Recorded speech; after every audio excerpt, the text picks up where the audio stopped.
Hello viewers, welcome to girl boss kitchenette. ఈరోజు మన వీడియోలో south Indian favourite dish sambar ఎలా ప్రిపేర్ చేసుకోవాలో చూద్దాం. కావాల్సిన ఇంగ్రీడియంట్స్ అన్నీ స్క్రీన్ పైన ఉన్నాయి, నోట్ చేసుకోండి. సాంబార్ కోసం ముందుగా 1 కప్ కందిపప్పుని 4 విజిల్స్ వరకు ఉడికించుకొని పూర్తిగా చల్లారడానికి పక్కన పెట్టుకోవాలి.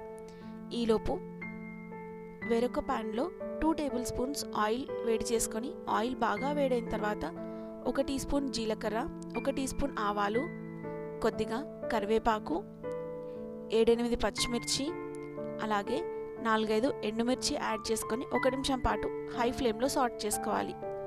ఆ తర్వాత మీడియం ఫ్లేమ్కి సెట్ చేసుకొని 1/2 టీ స్పూన్ ఇంగువ యాడ్ చేసుకొని మరొక నిమిషం పాటు అన్ని ఇంగ్రీడియంట్స్ని ఫ్రై చేసుకోవాలి. ఆ తర్వాత అందులోకి మన చాయిస్ ఆఫ్ వెజిటేబుల్స్ ఏవైనా యాడ్ చేసుకోవచ్చు. ఇక్కడ నేను దొండకాయ, బెండకాయ, క్యారెట్, అలాగే సోరకాయని యూస్ చేస్తున్నాను. ఇవి మాత్రమే కాకుండా ఆనియన్, మునక్కాయ, రాడిష్, వంకాయ, పొటాటో ఇలా ఏ వెజిటేబుల్స్ అయినా యాడ్ చేసుకోవచ్చు. అన్ని వెజిటేబుల్స్ ఆయిల్లో 1 నిమిషం పాటు ఫ్రై చేసుకున్న తర్వాత ఇందులోకి క్రిస్టల్ సాల్ట్ అయితే 2 టీ స్పూన్స్, రెగ్యులర్ సాల్ట్ అయితే 1 టీ స్పూన్ యాడ్ చేసుకొని అన్ని వెజిటేబుల్స్ కాస్త సాఫ్ట్ అయ్యేంత వరకు ఆయిల్లో ఫ్రై చేసుకోవాలి. వెజిటేబుల్స్ కాస్త సాఫ్ట్ అయిన తర్వాత అందులోకి 2 టమాటో పెద్ద పెద్ద ముక్కలుగా కట్ చేసుకొని యాడ్ చేసుకోవాలి. టొమాటో సాఫ్ట్గా అయ్యేంత వరకు కుక్ చేసుకోవాలి. అన్ని వెజిటేబుల్స్ కూడా ఓసారి మిక్స్ చేసుకొని సాఫ్ట్గా కుక్ అయ్యేంత వరకు మూత పెట్టేసి ఉడికించుకోవాలి. ఇలా అన్ని ఇంగ్రీడియంట్స్ సాఫ్ట్గా కుక్ అయిన తర్వాత అందులోకి 1/2 టీ స్పూన్ పసుపు యాడ్ చేసుకొని అన్ని ఇంగ్రీడియంట్స్తో కలుపుకోవాలి. అన్ని ఇంగ్రీడియంట్స్ మరొక నిమిషం పాటు ఆయిల్లో ఫ్రై చేసుకున్న తర్వాత అందులోకి ముందుగానే ప్రిపేర్ చేసి పెట్టుకున్న చింతపండు రసాన్ని యాడ్ చేసుకోవాలి. 100 గ్రామ్స్ చింతపండు నుండి 600 ml చింతపండు రసాన్ని తీసి అది చారులోకి యాడ్ చేసుకోవాలి. చారుని ఓసారి మిక్స్ చేసుకొని బాగా మరగనివ్వాలి. అందుకోసం మూత పెట్టేసి చారుని మరిగించుకోవాలి. ఈ చారు మరిగేంతలోపు ముందుగా ఉడికించి పక్కన పెట్టుకున్న ఈ పప్పు పూర్తిగా చల్లారిపోయి ఉంటుంది. ఈ పప్పుని మిక్సింగ్ జార్లోకి యాడ్ చేసుకోవాలి. ఇలా యాడ్ చేసుకున్న పప్పుని ఫైన్ పేస్ట్ అయ్యేంత వరకు మిక్సీ పట్టుకోవాలి. ఆల్రెడీ ఉడికింది కాబట్టి త్వరగానే పేస్ట్ అయిపోతుంది. ఇలా ప్రిపేర్ చేసుకున్న ఈ పప్పు పేస్ట్ని కాసేపు పక్కన పెట్టుకోవాలి. ఈలోపు సాంబార్ స్పైసీగా కావాలి అనుకునే వాళ్ళు ఇక్కడ కారం అలాగే ఉప్పు 3:1 రేషియోలో కలిపి యాడ్ చేసుకోవాలి.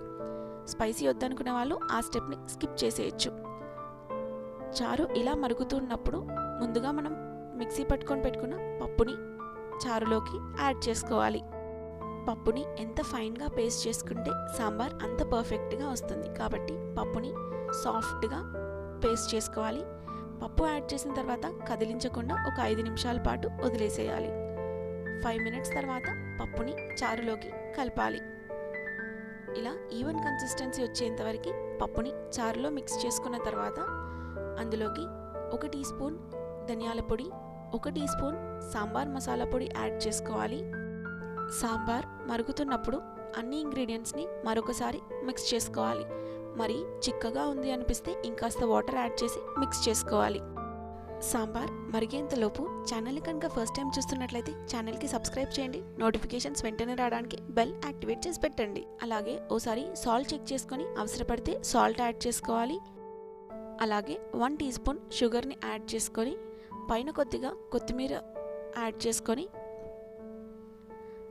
సాంబార్ బాగా మరిగేంత వరకు మరిగించుకోవాలి. ఒక 5 నుండి 7 నిమిషాల పాటు మీడియం ఫ్లేమ్లో సాంబార్ని మరిగించుకున్న తర్వాత ఇప్పుడు ఫ్లేమ్ ఆఫ్ చేసేసి సాంబార్ని వేరొక బౌల్లోకి డిష్ అవుట్ చేసుకోవాలి. ఇలా పర్ఫెక్ట్గా ప్రిపేర్ చేసుకున్న సాంబార్ని కొత్తిమీరతో గార్నిష్ చేసి సర్వ్ చేసుకుంటే చాలా చాలా టేస్టీగా ఉంటుంది. ఎవరికైనా ఇట్టే నచ్చేస్తుంది. ఓసారి సాంబార్ని ఇలా ట్రై చేసి మీకు ఎలా వచ్చిందో కామెంట్ సెక్షన్లో కామెంట్ చేయండి. ఈ రెసిపీ మీకు నచ్చినట్లయితే like, comment and subscribe to girl boss kitchenette.